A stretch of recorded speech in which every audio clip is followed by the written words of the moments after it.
आज हम बात कर रहे हैं रिलायंस पावर की। रिलायंस पावर के स्टॉक में हमें आज गिरावट देखने को मिली। इस गिरावट के पीछे असली वजह क्या है, जानने की कोशिश करते हैं इस वीडियो के माध्यम से। क्या आने वाले समय में और भी गिरावट होने वाली है या फिर यहाँ से बाउंस बैक की संभावना बनेगी।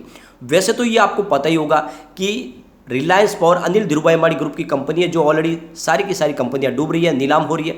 तो क्या ऐसे में रिलायंस पावर के साथ भी ऐसा कुछ होने वाला है, क्योंकि यहाँ पे जो रिजोल्यूशन प्लान था वो भी खारिज हो चुका है। एक तरह से कहे तो उसको वोट के माध्यम से उसको गिरा दिया गया है, यानी जो प्रमोटर ग्रुप की मंशा थी वो यहाँ पे पूरी नहीं हुई। तो आगे क्या संभावना बन रही है। दूसरी तरफ यहाँ पे पावर सेक्टर को लेकर 3-4 बड़ी अपडेट निकल के आ रही है, या यूँ कहे तो गुड न्यूज़ निकल के आ रही है। इसका क्या फायदा रिलायंस पावर को मिलने वाला है, क्या इस समय हमें रिलायंस पावर में इन्वेस्टमेंट करना चाहिए। वैसे तो ये छोटा सा पेनी स्टॉक है जो आगे जाके हमारे इन्वेस्टमेंट को डुबा भी सकता है, लेकिन जिस तरह से गवर्नमेंट के डिसीजन लिए जा रहे हो उसके हिसाब से लग रहा है कि आने वाले समय में ये छोटे जो पेनी स्टॉक है ये मल्टी बैगर बन सकते हैं। तो इन सारी बातों को जानेंगे इस वीडियो के माध्यम से। दूसरी तरफ अनिल अंबानी की जो मंशा है वो इस कंपनी को ऊपर लेके जाने की है, क्योंकि दूसरी कंपनियां तो लगभग उनकी डूब चुकी है, लेकिन उनको कुछ ना कुछ कारोबार तो करना है। ऐसे में उन्होंने अपना गोल सेट कर दिया है कि उनको रिलायंस इंफ्रास्ट्रक्चर और उसकी सब्सिडी रिलायंस पावर को आगे लेके जाना है।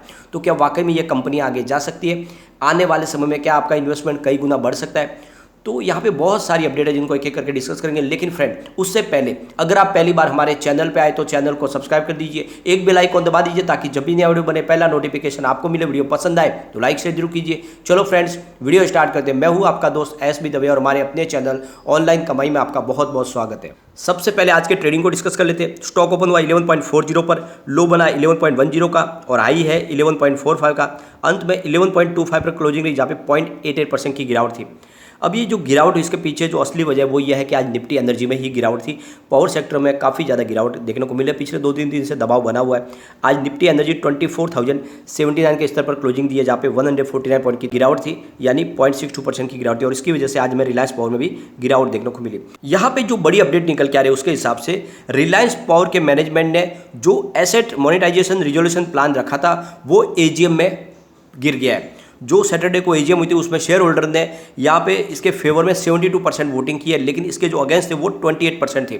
और इसी वजह से ये प्रस्ताव गिरा, क्योंकि जो किसी भी प्रस्ताव को पास करने के लिए 75% शेयर होल्डर की रजामंदी चाहिए, जो यहाँ पे हुई नहीं, क्योंकि जो परसेंटेज है उसमें 3% की कमी रही। और इस वजह से जो ये प्लान था वो यहाँ पे गिर गया।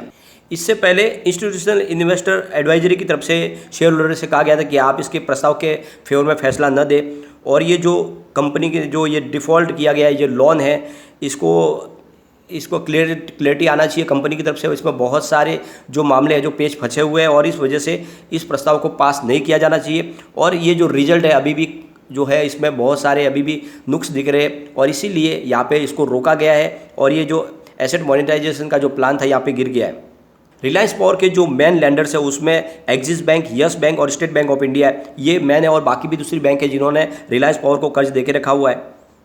तो एक तरह से देखें तो जो इन्होंने Q4 का जो रिजल्ट पेश किया था वो रिजल्ट को खारिज किया गया है, और उसको इस प्रस्ताव के द्वारा माना नहीं गया है।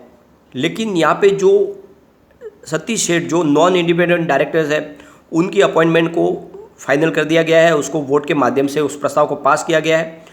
इसीलिए यहाँ पे आप देखोगे तो जो मैनेजमेंट की जो मंशा थी वो यहाँ पे धराशायी हो गई। फ्रेंड्स, यहाँ पे एक और बड़ी गुड न्यूज़ निकल के आ रही है। ग्रीन एनर्जी सेक्टर को प्रमोट करने के लिए हिंदुस्तान पावर एक्सचेंज बनाया गया।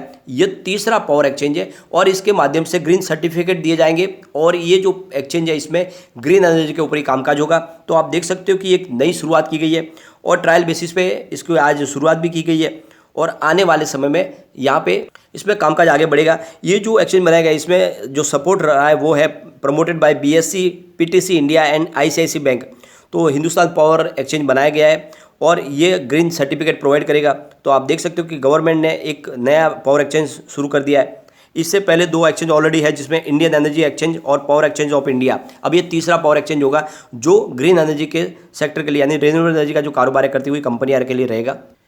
अब एक तरह से गवर्नमेंट ने डिसीजन लिया कि ग्रीन एनर्जी को प्रमोट करना है, तो इसके लिए एक बड़ा जरिया बनने वाली है। यहाँ पे नया इन लोगों का इन्वेस्टमेंट भी आएगा, और लोग ग्रीन एनर्जी के प्रति आकर्षित भी होंगे। तो बहुत ही शानदार निर्णय लिया गया है। अखिलेश अवस्थी जो CEO है हिंदुस्तान पावर के, उनका कहना है कि हिंदुस्तान के लिए तीसरे थर्ड पावर एक्सचेंज की बहुत ज़्यादा जरूरत थी, और इसीलिए इसको शुरू किया गया है। और आने वाले समय में इस प्लेटफॉर्म पे और भी आगे कारोबार बढ़ेगा, और इस सेक्टर को बहुत सारा फायदा मिलने वाला है। चेन्नई स्टेट पावर डिस्ट्रीब्यूशन की तरफ से एक बड़ी अपडेट निकल के आ रही है। लास्ट मंडे को जो वहाँ पे इलेक्ट्रिसिटी का निर्माण हुआ उसमें 25% का योगदान विंड पावर के माध्यम से हुआ। ये बहुत बड़ा अचीवमेंट है एक तरह से विंड पावर के लिए। यानी अब वो समय आ चुका कि धीरे धीरे विंड पावर इस सेक्टर में मजबूत होगी, क्योंकि 106 MU का टोटल जो डिस्ट्रीब्यूशन है वो आप देख सकते हो कि वो विंड पावर के माध्यम से हुआ है। लगभग पूरा आप समझो उसमें 25% का योगदान है। तो आप समझ सकते हो कि धीरे धीरे आने वाले समय में इस सेक्टर में प्रचुर संभावना आने वाली है और विंड पावर के निर्माण में काम करने वाली कंपनियों के लिए गोल्डन पीरियड शुरू हो सकता है। तो आप देख सकते हो कि रिलायंस पावर भी विंड पावर और सोलर पावर पर काम करने वाली कंपनी है, तो आने वाले समय में इसका बेनिफिट रिलायंस पावर को भी मिल सकता है। दूसरी तरफ अगर आप देखोगे तो गवर्नमेंट भी प्रमोट कर रही है, जो भी ग्रीन एनर्जी का काम करने वाली कंपनियां उनके लिए राहत के द्वार खोले हुए। कॉर्पोरेट घरानों से भी कहा गया कि आप भी इस इन्वेस्टमेंट और करें क्षेत्र में, और हर तरह से उनको टैक्स में भी राहत दी जा रही है। तो आप समझ सकते हो कि जितनी भी कंपनियां हैं जो ग्रीन एनर्जी का कामकाज कर रही है वो आने वाले समय में बंद होने की संभावना नहीं है, क्योंकि सरकार ने भी अपनी तरफ से एक निर्णय लिया है कि जितने भी पावर सेक्टर की कंपनियां उनको रेस्क्यू किया जाए। अगर उनके पास कर्ज है काफ़ी ज़्यादा बैंकों का तो उसको इस समय तकाजा न किया जाए, साथ में उनको अगर लोन चाहिए तो उनको लोन प्रोवाइड किया जाए। तो एक तरह से देखें तो इस सेक्टर में आने वाले समय में तेज़ी की संभावना तो बनेगी। तो ये छोटा सा पेनी स्टॉक रिलायंस पावर भी इस समय सर्वाइव कर सकता है।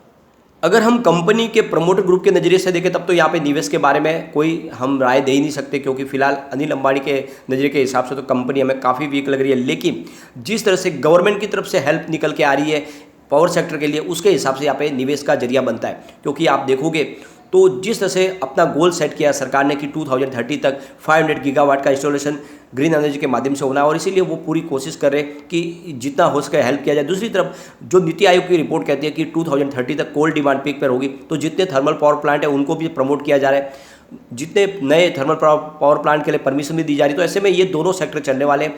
यहाँ पे गवर्नमेंट ने एक और बड़ा डिसीजन लिया है। जैसे कि आपको पता ही होगा, पहले जिस तरह से इलेक्ट्रिसिटी का जनरेशन कम हो रहा था और डिमांड बढ़ रही थी, तो सरकार ने एक निर्णय लिया था कि जितने भी पावर प्लांट है जो बंद है, जो लॉस में चल रहे हैं, उन सबको बोला था कि आप ज़्यादा से ज़्यादा इलेक्ट्रिसिटी जनरेशन करें और 24 घंटे चलाएं। तो ऐसे में आप देखोगे तो बिजली की खपत तो कम हुई और इस समय बिजली की उत्पादन ज़्यादा हो रही है। तो ऐसे में अब गवर्नमेंट ने एक बड़ा डिसीजन और लिया है कि जो भी बिजली का उत्पादन होता है उसमें अगर सरप्लस बच जाती है, यानी एक्स्ट्रा एक्सेस जो बिजली बनती है, वो अब वो अपने जिस डिस्कॉम के साथ एग्रीमेंट है उनके अलावा भी किसी को भी बेच सकते हैं। यानी उनको फ्री कर दिया गया पावर कंपनियों को कि आप अपनी बिजली जो बच रही है उसको किसी को भी बेच दे। तो एक तरह से देखें तो पॉजिटिव निर्णय लिया गया है। और पहले ये होता था कि जो बिजली बचती थी वो सारी वेस्ट हो जाती थी, अब ऐसा नहीं होगा। जिस कंपनी के पास जो एक्स्ट्रा बिजली बच गई है वो किसी को भी और बेच पाएंगे। तो एक पॉजिटिव निर्णय लिया गया है, जिसकी वजह से आने वाले समय में यहाँ पे इनको कुछ राहत दिखाई दे रही है।